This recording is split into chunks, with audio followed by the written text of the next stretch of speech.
I'm Marna and this is the Dolls Rescue Channel, and today we have the results from the Renaissance CCC Collab, where Tammy and I work together to challenge you to also join in to do whatever we're doing that particular time. We do these every couple months.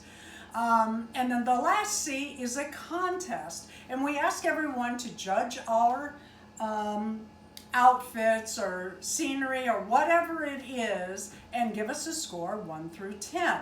And then we add those up and we see who got the highest score. This month, it has been close all along. I mean close. It was 1 point different this month. 1 point. I had votes come in late, so I didn't count them. Tammy had some votes come in late. I don't think she counted those.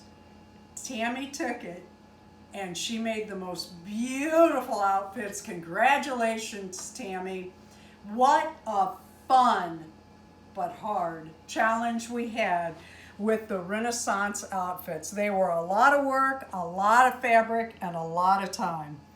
Thank you, each person that participated in any way. We so appreciate it.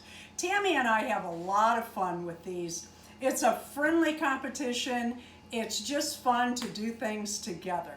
However, Tammy came up with some new ideas that we're going to be looking at for future collabs. If you go to her channel today, you will find out what we're doing next. Thank you so much for watching. Tammy, thank you. I love these. And thank you to each person that not only helped out with the Renaissance collab, but also subscribes, watches our video, leaves a like, and a comment.